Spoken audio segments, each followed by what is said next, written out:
today with Art Nolte, a member of the Arizona Drag Racing Legends. He's part of the Arizona Drag Racing Hall of Fame.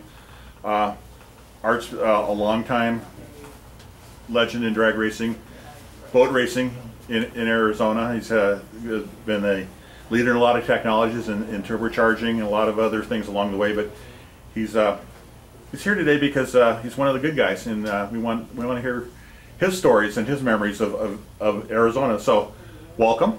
Right. How long have you been in Arizona? My family moved here in 1949. Okay, and were you still in school, or did you finish? Oh, it was a great school. Yeah. Okay, I hope I kind of thought that, didn't you? So, what part of town did you grow up in? Scottsdale. Scottsdale. Okay. You went to grade school. When did your interest in cars start? Well, when I was in high school, and then when I came home I was in the Army in Germany, and when I came home from Europe in '65, I was working at Courtesy Chevrolet, and I built a C-Gas 57 Chevy. So you had a door slammer. Yeah, I started with a door slammer, and then once I got to look at a dragster, I said, boy, I figured out right away, race cars don't have doors. You know? Well, many people would argue with you, but the group here today, I think will, And so my first car was an Econorail, a 4-barrel front-motor small block Chevy with the LaSalle 2-speed manual transmission. We didn't have good transmissions back then, and then later on I had a torque flight, and we cut the bell housing off and put a clutch in front of it. And what engine was in the dragster? A small block Chevy. Small block. Yeah. Did you? Where did you find the car?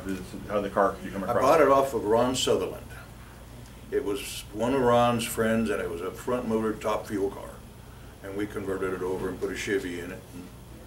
And then after that, we discovered turbocharging. That whole turbocharging thing is quite fantastic. We started off running the Econo Dragster class, yeah. And then you just we had put a rear engine car together, and we had an injected small block in it, and we raced that. We even raced it down in Hermosillo. Who drove that car? I drove it. In Hermosillo.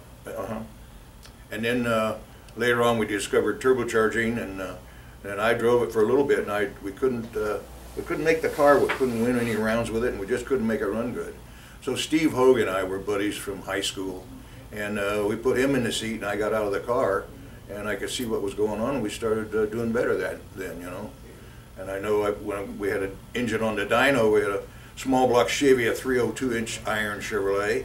That motor was out of a Z28 Camaro, 2-bolt main motor. And we had it on the dyno with 2 turbochargers, and it made 1,100 horsepower with two carburetors and 2 T4 turbochargers. And we put it in a rear engine car, and we took it out to B-line for the AHRA Winter Nationals, and Chris Lane was at the wheel. And the first run, the damn thing ran 6/10 under the B-Gas national record on the first run. So all of a sudden you had everybody barking at you. Oh my God, they called me to the tower, and Jim Tice was there, and Don Gartless was involved in running the AHRA too, and they were sitting there at the desk, and Tice told me, he says, there'll be no more of that. He says, I'm going to make a rule against you right now. And then Gartless says, well, if you're not going to let him run, I guess I'll go back to Ocala. Awesome. And Tice says, okay, you can run it for 1 year. So we ran it for 1 year, and then right after that, almost that same day, one of the tech guys from AHRA come down, and he gave me a business card of Pete Estes. He was head of GM Racing. He said, here, call Pete, wants to talk to you. So I called him up, and he said, who's your local Chevrolet dealer? And I said, Rick Horty at McDowell and Scottsdale Road. And he said, well, Smokey Unix got some new hand-cast slant plug cylinder heads that Smokey was building.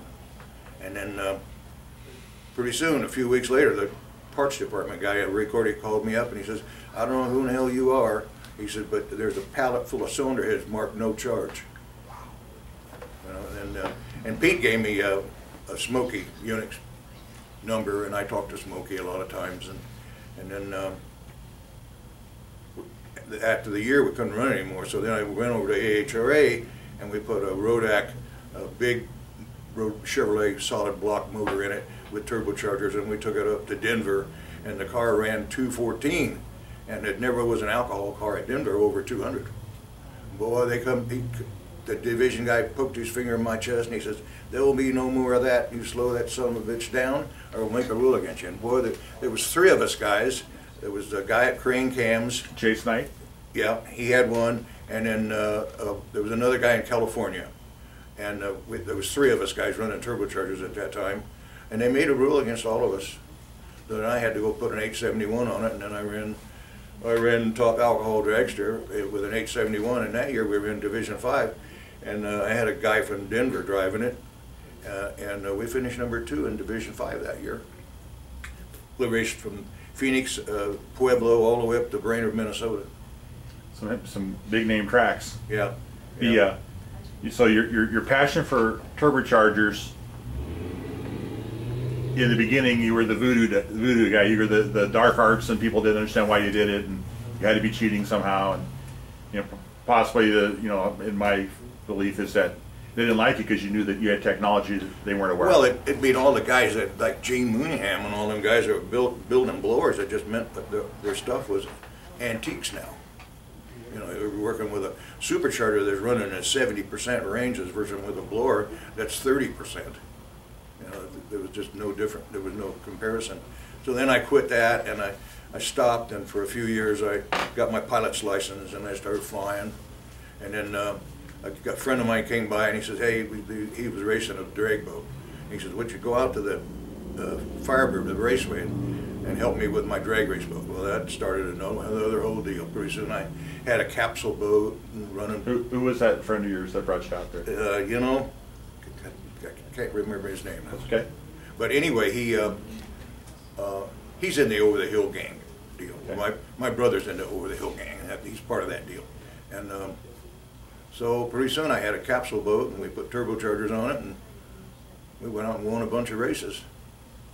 And they didn't make a rule against me. Oh, that's the ones you beat quick. They want you to go down and make lots of. Well, see, in Pro Mod, I mean, you're limited to running 7 of them. Okay. So it doesn't matter if you had a nitro motor or whatever you had. The rules was that you had to have mechanical fuel injection. You couldn't have electronic. So we had to invent a fuel system, which we still run it, by the way. We use an aircraft fuel system off an aircraft. So it's like a mechanical mass airflow sensor. And some of the aircrafts, you can't run electronic ignition. It's got to be manual. And so Bendix and got together with Stromberg in World War II, and they wanted to build a fuel system that they could take off at sea level and go to 50,000 feet, and the pilot would never have to reach over and adjust the fuel mixture. It would do it by itself, and that's what we still run that thing. All mechanically. All mechanical, yeah. So you got back into drag racing. Yeah. What brought you back to drag racing?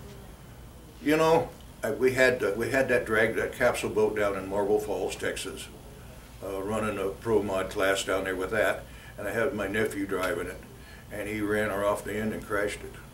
And I thought, this is not going to work. I said, I'm not going to be able to tell your parents and your wife that you're dead. And they'd killed a few guys doing that deal, And then, so I sent him to Frank Hawley School and got him a funny car license, and then I put together a funny car. Tell us about the funny car. Well, didn't have turbochargers on it. We ran the CIFCA, Okay. California Independent Funny Car Association, and we did. We won quite a few races with that car with a 871 blower, But then CIFCA disbanded. And then finally, Jim Maroney had this fuel altered club that he made, and so we got involved with that. And The Western Fuel Alters. yeah. And I'm still in there. Yes, you are. Yeah. And that car is turbocharged with the same mechanical World War II technology. Same fuel system of aircraft with two 80mm turbochargers.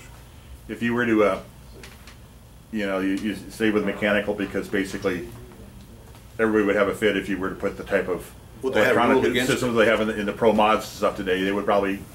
Well, see, they're still in the Western Fuel Alter deal. You still have to. You can't run electronic injection. Yeah, it's got to be manual. Okay. And when we first started running that with the turbochargers, there was a rule in there that said no turbochargers allowed. So you'll have to run the first year as experimental. So we did, and now they finally changed the rule up where we're legal now. And who drives that car? Sheldon Lufgren. And how did you come across Sheldon? Well, he was a crew guy when we were racing some other cars in earlier years, and then when my nephew was driving the funny car or driving the boat, and he wanted to quit and retire, and Sheldon says, "Well, I'll take it." So he'd been racing a Camaro, him and his brother, and so he started driving. He's still driving for me now. You've had some great success with that car. Yes. In fact, we won the championship last year. Yes, you did. Yeah. In a experimental car. Yeah. Well, they had 6 races, and 4 of them we were in the final, and 2 of them we won, and that clinched. We won the championship that last year. So through the years, you've had several drivers. You remember some of the different drivers you've had that you want to talk about, or any, Well, Steve Hogan. When I finally put him in the car and I got out of the car, we started doing pretty good. And then Steve drove for me for a long time, and he's not alive anymore. Mm-hmm. And I have Dave Greer. He drove the top alcohol dragster for me when we finished number 2 in Division 5, and he was from Denver.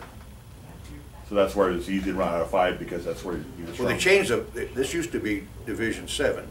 Then they changed it. This used to be Division 5. Then it changed back to Division 7 again.